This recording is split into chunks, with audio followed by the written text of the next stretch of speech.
Master the principles, controls, and tools of design, and you'll master the aesthetics of visual communication. The balance of this video series will serve to explain this chart. Design principles and controls. We discuss in depth the guiding 22 principles of design. In the upcoming videos, you'll learn to control and engineer visual communication, utilizing the following design controls and tools. Communication controls. What are they? Font, image, line, shape, and copy. Our aesthetic relationship controls. What are they? Balance, rhythm, harmony, unity, and simplicity. Impact controls. What are they?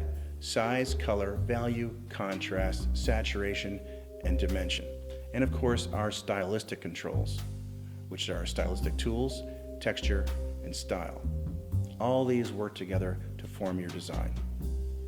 The principles of design. From the cave paintings of lacrosse to the early Japanese exploration of minimalism, harmony, balance, and simplicity, man has sought to comprehend the natural laws of design. The Greek discovery of the Golden Rule became the underlying sense of mathematical unity binding the aesthetic universe.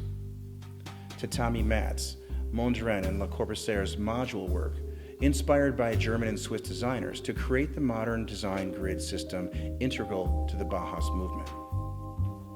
Mondrian was an important pioneer in the Gestalt movement. Gestalt is Dutch for the style, which explored the use of asymmetry, primary pure hues against black and white, and geometric lines and rectangles that helped lay the system and the foundation for the modern grid system that we use.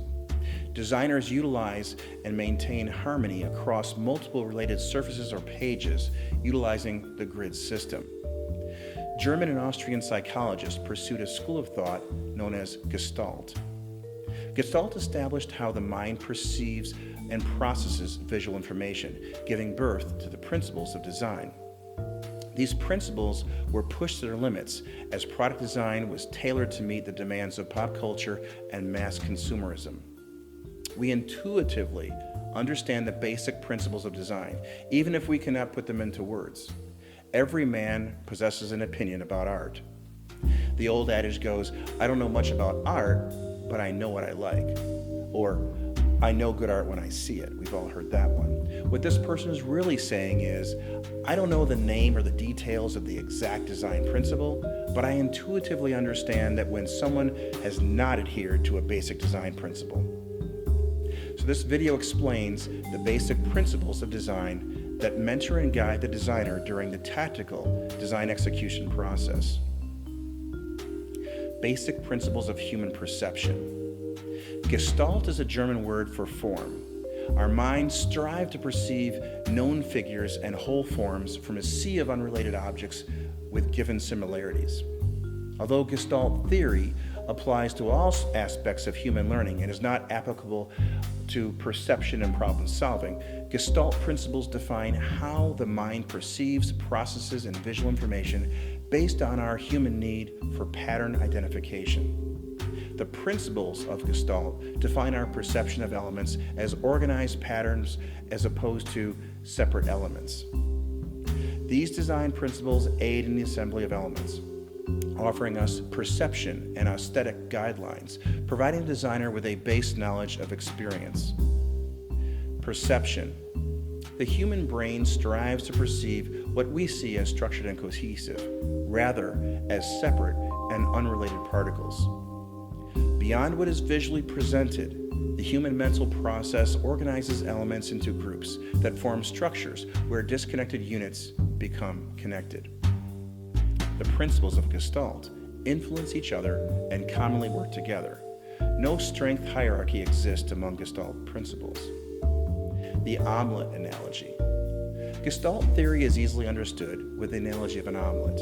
To make an omelet, we need several ingredients such as eggs, cheese, ham, milk, green peppers, and tomatoes. Individually, these ingredients cannot begin to describe an omelet, so the unified whole cannot be visualized or experienced by its parts alone. Only the final assembled, prepared, and cooked product allows us to experience what we know as an omelet. The whole becomes greater than its parts. The principles of Gestalt may be utilized in design tools to guide and strengthen your design. Gestalt may also be used as a term in referencing the overall formative design, in how individual elements come together as a whole. Just as an orchestral sound is much greater than its individual parts, the gestalt of a design binds the individual elements together as a greater whole, where good gestalt occurs as elements work together in unison aesthetically. The unified whole is greater and different from the sum of its parts. Poor gestalt. This boarding pass possesses poor gestalt. The absence of a prioritized hierarchy and type definition makes this pass very difficult to comprehend. The critical information the passenger requires is time-consuming to obtain. Good gestalt. This boarding pass possesses good gestalt and is easy to read. Its elements are grouped together by association with excellent use of proximity and hierarchical definition.